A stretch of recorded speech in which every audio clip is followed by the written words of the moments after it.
All right. How'd you come to playing in bands? Start. Lack of skill at anything else. Boredom. Yeah. I don't know, I just always had an interest in music, so started playing. Oh yeah. Yeah, jamming with people and eventually Listening to started Real a Big band. Fed. Or got in a band that was already started. How'd you get turned on to underground music? From mainstream the Big music. Brother. Yeah, Because it was so fucking bad. yeah. Running away from mainstream. Yeah, and plus, like, my folks were always into punk and stuff, so Yeah. they Oh, kind yeah. of got the ball rolling. We had car trips with the Ramones. Oh, nice. Hell yeah. My parents used to take me out to, when I was little, we'd go to a lot of shows, or not a lot of shows, but significant shows. We saw Magadog a lot, which is Hell yeah. badass. Nice. Tropical Heat Wave, stuff like that. Be involved with, I guess, the local radios, or they didn't work with it, but they supported M&F a lot, the local station. So that's how, I guess that's kind of how it happened. Oh yeah. What's the coolest thing about being in a band?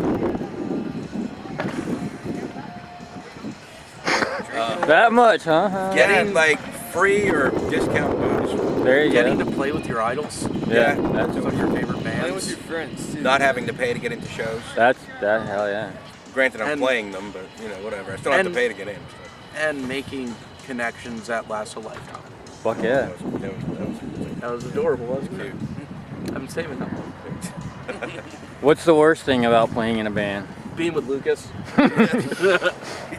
Making sure Lucas doesn't get in trouble. Yeah, it's hard Yeah. sometimes. Man. I don't know, like, just gets tiring just playing and playing and playing, not making a fucking dime. I mean, you know, that's pretty much, Sometimes you play with bands that suck.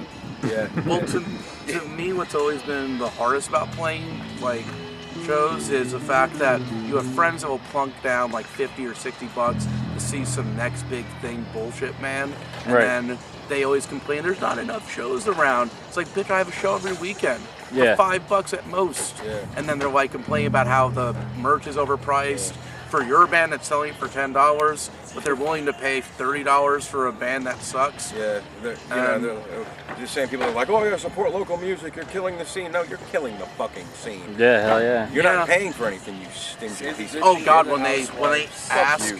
when they ask to get into a show for Yeah. free. Oh yeah, I've had Oh, that. my friend, but I'm friends with the band. Of course you're friends with the band. It's a fucking Everyone local band. here. Yeah. What is the most memorable show you've ever played? It doesn't have to be Abortion Twins, it could be whatever. I don't have a good memory, but I played with a girl in Black Witchery, and that was recently. Every show we do is really cool. I never remember. I might remember this one. They don't have beer. So. Probably a toss-up between like when we opened for Leftover Crack a couple of years ago. That was fucking surreal. Yeah. And then with my other band, Servant to the Mist, we played with I Hate God a few times this past summer, and it was weird. Like Jimmy Bauer like sitting back there like banging his head, watching me on stage and shit. It's fucking weird. Hell yeah. But it's cool. The Leftover Crack show is Yeah, that was probably insane. bar none our best show because there are people that we didn't even know in the crowd going nuts. Look at this area. And the funny That's hilarious, oh dude. wow. Get some footage of that. That's bad. There's a man in a dog. That's fucked up. That's kind of. Nice. Yeah! For the camera. Too late. Little tails. Pea shy.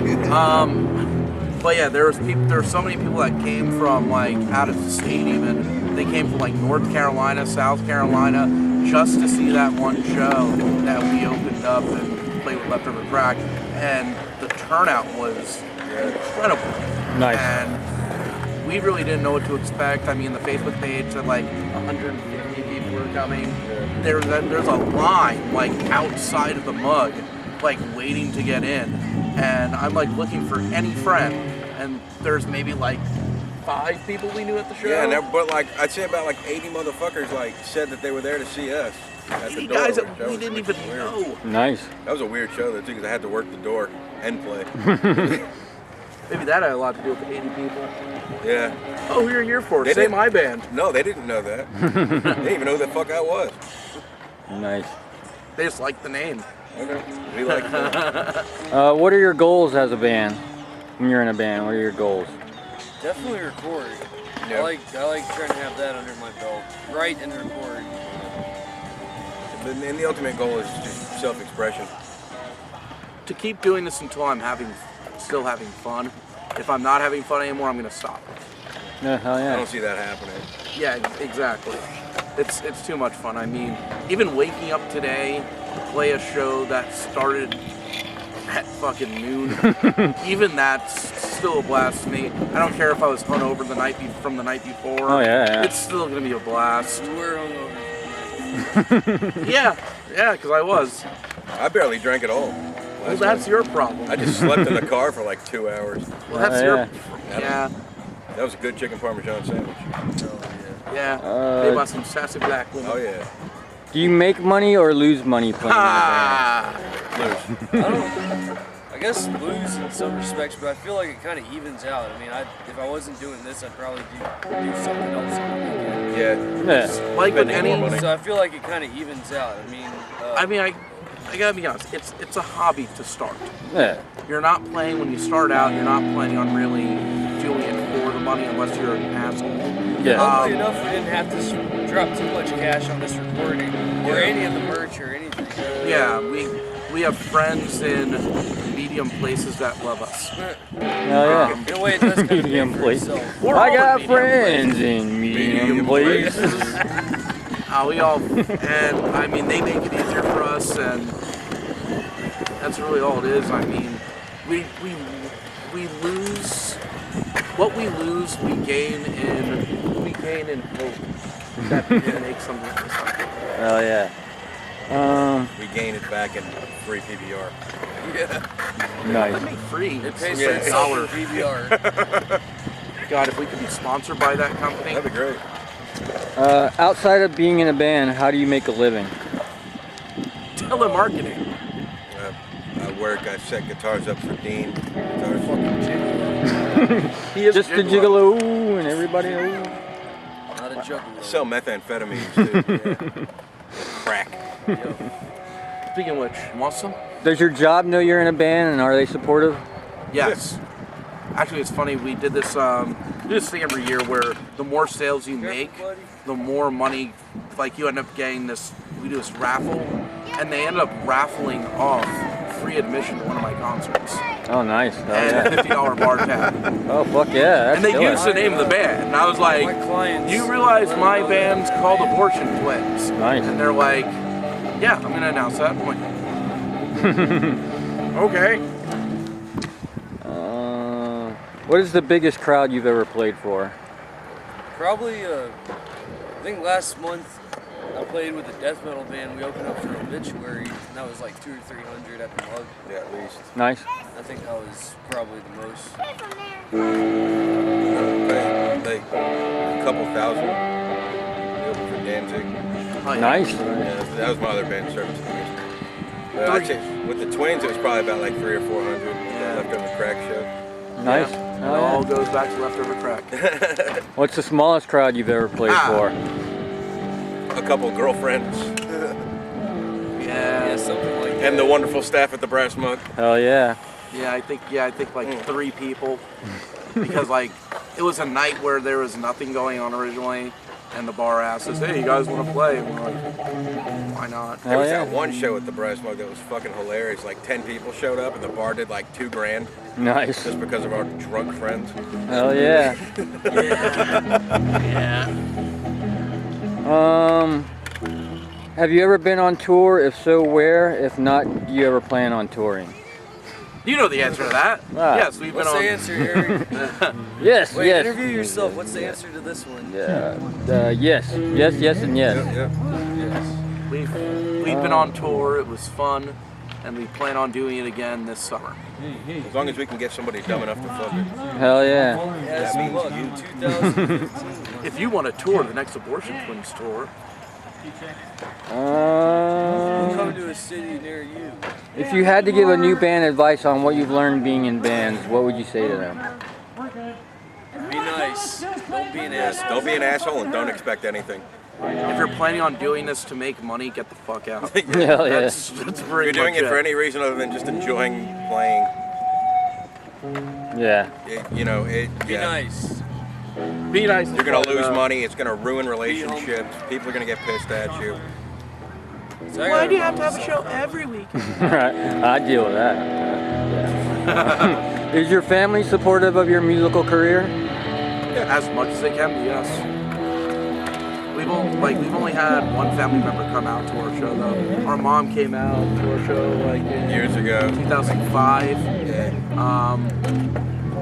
It was funny because when she came out to that show, there was this one guy that had his arm around. He's like, "Hey, Dan, what's up?" Yeah. And my mom walks up, So- right? He's going, So her suspicions that Danny was gay were almost.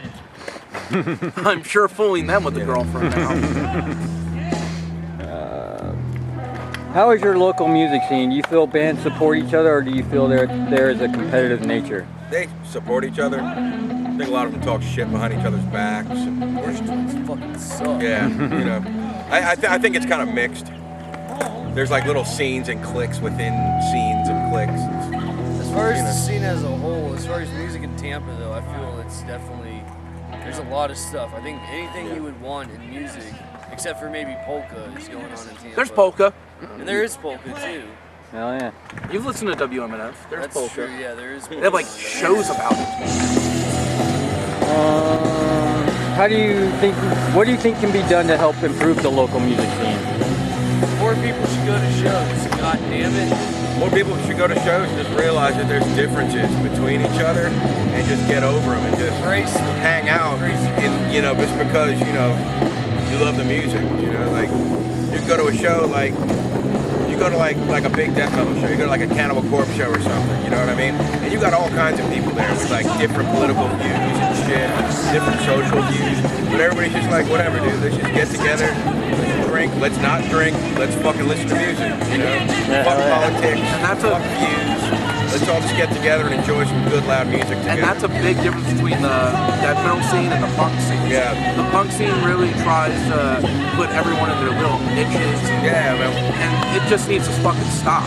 All right. Just get together, have a good time, and realize not everyone believes the same shit you do. Yeah, I mean, You're at a like, show. music's the one place where I can hang out with some conservative shithead and just get along with them. It's at a show. We're not talking about bullshit. We're just talking about music. Buy him a beer and say, hey, let's talk about Bound for Glory. Since you're all in more than one band, how did you come to playing in more than one band? Just kept jamming with people, really. Me and Rich were jamming in an attempted cover band, and he needed a bass player. I was like, fuck it. Yeah. That's badass. Just keep jamming with people, really. It's kind of Going to shows and meeting people. Yeah. And then you always meet those certain people that you end up becoming friends with because of a different style. I mean, shit, I'm in a Weezer tribute band, as well as a punk band. I was in a ska band. I like way too much stupid ass music. Not stupid, but... All right. And we all like different styles. That's really all it's doing. Have you ever had to play more than one show a night? Yeah. Try not to. In different cities. Like, we don't want to, but then there's that one member that's like, hey, I got this other gig for us. I know your other band has a show, but we got another gig for you guys. That's right. Fuck you, Ed. Yeah, there's one time recently. Yeah, both of your We bands. had a show, yeah, we had a show. Both our bands played the Abortion Twins in St. Pete, then went over to Pug. We played with this doom metal band. I played with my black metal band. Yeah. And even more fucked up, that was the very last night of our tour. Oh yeah, I remember that. Yeah. That was like the last night of the tour. So it's like, oh, I know that you just got back into town. And then it was the first night of my next tour. That was fucking stupid. Whatever. Does being in more than one band ever cause tension between your band? A little bit, not really. In a way, they kind of compensate each other, I think. Yeah, sometimes there's a little bit of bitching, but you know, fuck that shit. I want you here on Sundays. You're ours on Sundays. Yeah, I'm sure tensions come about, but I just ignore it because it's not worth my time worrying about. Yeah. Fuck that shit. If you want to worry about me, fuck you. Yeah, pretty much. Fuck you. Go Cool. fuck yourself. That's pretty much it.